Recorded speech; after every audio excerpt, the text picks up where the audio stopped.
as an abstract idea or a guiding principle and as a worthwhile social goal or existential reality. But nonetheless, it is essential that we establish some baseline understanding of this elusive reality and idea which we call peace. I'm going to raise some basic questions which I hope will make us think a bit more deeply, a bit more thoughtfully about the idea of peace. As far as I understand it or experience it myself, there are five dimensions of peace: psychological dimension, physical dimension, economic dimension, political dimension, and environmental or ecological dimension to the idea and the reality of peace. By psychological dimension, I mean when you say, I don't feel safe as a farmer's rights defender in a place like Myanmar or Burma, where there is massive land confiscation happening in different regions across the country. Or you say, if you're an environmentalist in Cambodia, you are not safe in your head. You're anxious if you're an activist in a semi-autocratic or autocratic regime, or under those regimes. You do not have the psychological peace. You do not have peace of mind. You can disappear at any given time.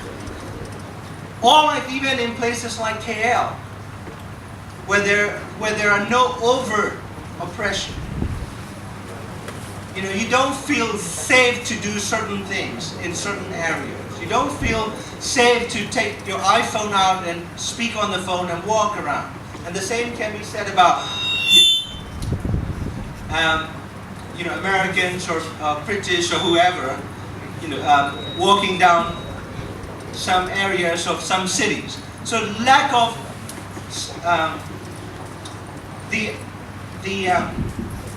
that is the psychological dimension of peace. And the physical dimension of peace, the most obvious and extreme example would be, war. If you mention the word war, you realize there is this absence of the physical peace. There is bodily harm that can be inflicted on you at any given moment. That's the physical dimension of peace. And then there is economic dimension of peace, an economic basis for peace. The resource contest, control over drinking water, or damming rivers that flow through several different countries. These are, conflicts over these vital economic interests or economic lifelines. That, in fact, is about the economic basis or dimension of peace, or lack of it. And then there is political dimension of peace. Who controls, influences, impacts, either positively or negatively, on the human or social conditions and social relations, which may be characterized as peaceful or unpeaceful. So that the power aspect of who can impact conditions that may be conducive or may not be conducive to peace for human beings. There is the political dimension. And lastly, we don't talk about it beyond recycling. But we live in an ecological system, and so do animals and other sentient beings. So there is an ecological and environmental dimension to peace. And no other entity other than, say, the Pentagon, the US Defense Department, deem ecological and environmental disaster a national security risk, a risk to the world's stability. So that is, the indicative of how impactful globally, not just a single nation or a single neighborhood, the ecological and environmental factor plays in pursuing peace. Now, when we say peace, who do we have in mind as the beneficiaries of peace. I think everyone in this room would agree that the main beneficiaries as human beings of peace will have to be human beings. Of course, that is a human-centered perspective rather than non-human sentient being-centered perspective. We all eat meat, and a lot of you are honorably, admirably vegetarian. I am not, and so I would say, I'm presenting a human-centered perspective on peace.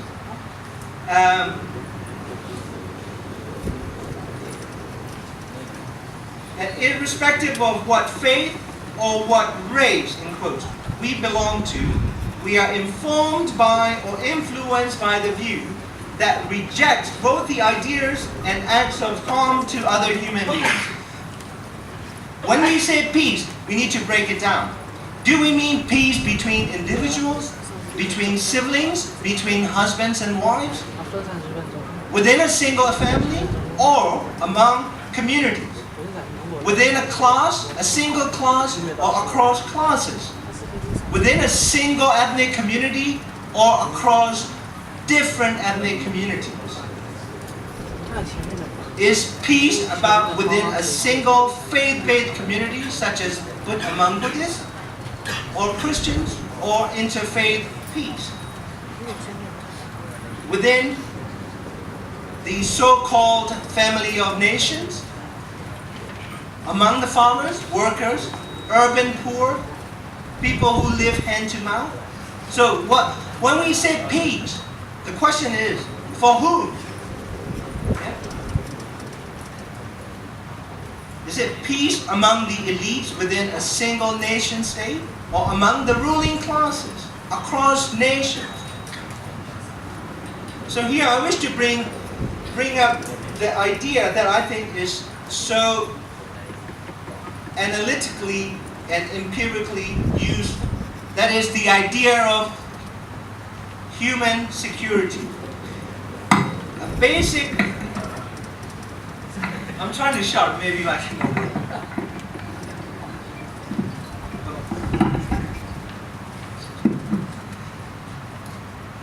A basic understanding of human security as given by the center that I'm affiliated with at the London School of Economics is the security of human persons or individuals and communities, as opposed to the security of nation states, or popularly known as national security.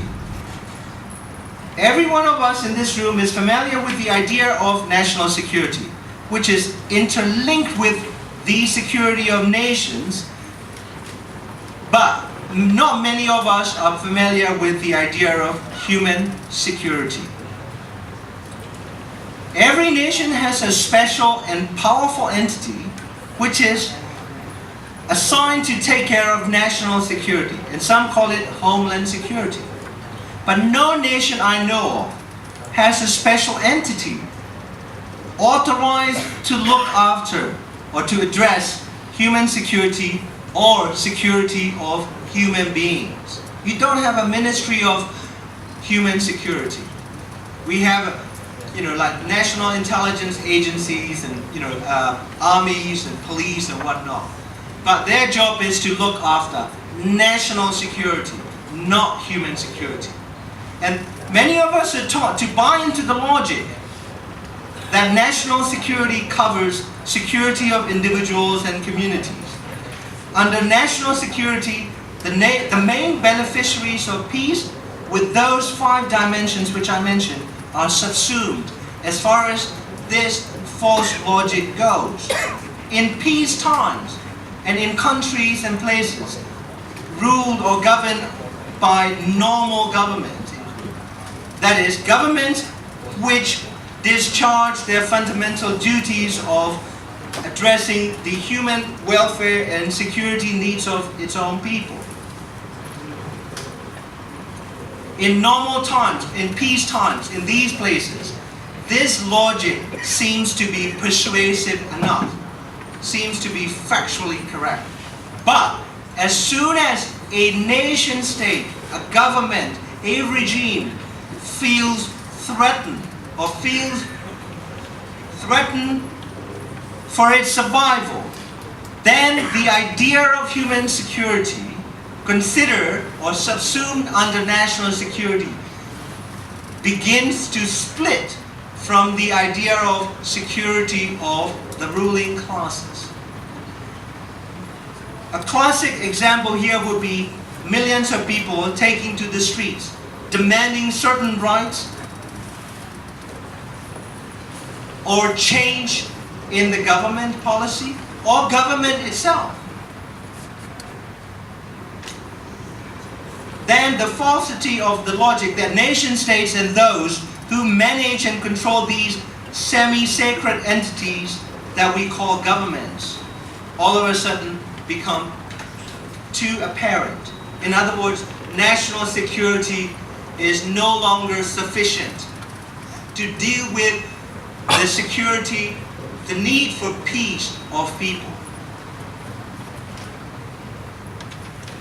It is then that nation states and national governments are fully exposed to be simply acting in defense of class, corporate, group interests, economic, commercial, military, strategic, as opposed to collective interest of human beings residing in that particular country or location. If we agree that human persons and communities are to be the principal beneficiaries of the five-dimensional peace, which I mentioned here, all of a sudden the view that nation states are providers and guarantors of peace is no longer adequate, especially when peace and security for the people and peace and security of those who control our institutions of power, wealth, production, etc. are no longer the same. Against this backdrop, peace will not be possible or nearly impossible to pursue or accomplish.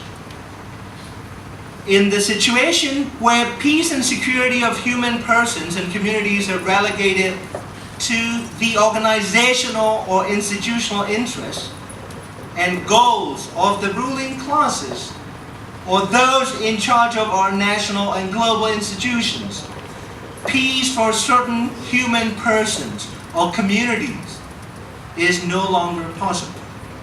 So now I want to move to the most structural issue, which is the global governance, so-called examples of peace and global governance. When you look at farmers and rural populations displaced by mega development projects like dam constructions in the Greater Mekong Sub-region or GMS region, as a result of regional and global policies that deem everything to be tradable in a market or in a global and regional market across boundaries, then you realize these farmers would lose livelihood, their lives would be disrupted. And by the same token, if you look at the issue of anti-Muslim violence backed by the Burmese state, or that enjoys the political impunity by the Burmese state in Burma, or the slow-burning genocide of Muslim Rohingyas, which began long before the opening up of Burma, about 35 years ago, then you realize the issue of peace is no longer confined within a single nation state or a single country. It becomes an issue of international, larger humanistic and global importance. And that global context we may describe as the space that is governed through global governing institutions. These institutions would include financial institutions, international norms like Geneva Conventions, or the new principle, responsibility to protect.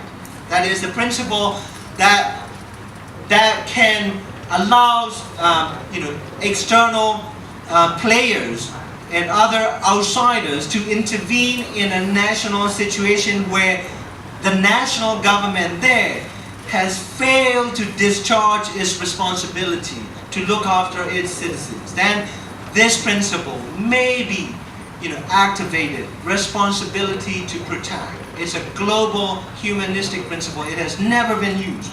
So and then you have international financial institutions such as IMF, International Monetary Fund, or the World Bank, Asian Development Bank, and Latin American banks, Interpol. So these are all unseen structures of global governance that exist.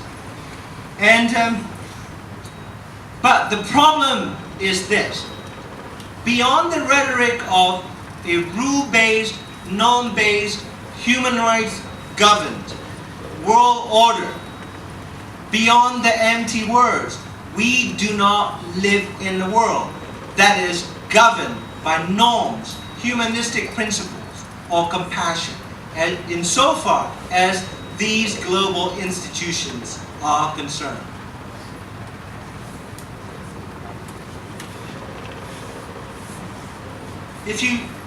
One concrete example, there are some concrete examples to give as to establish my statement or observation that we do not live in a norm-based, rule-based world. Just look at the United States and its nearly 1,000 military bases around the world. And look at India and its uncivilizational, commercial, and strategic interests around the world. Or Japan with its economic might, but pursuing a foreign policy that rests on no humanism or no humanistic principle. Or look at ASEAN. ASEAN has this so-called Asian values, which is fathers and monks and grandfathers know best and everyone else shuts up. That is Asian values. And so that also, it has been portrayed. And so, the question to us here is the global governance system of the UN, the interstate economic system, and interstate military and defense alliances working as measured in human security terms?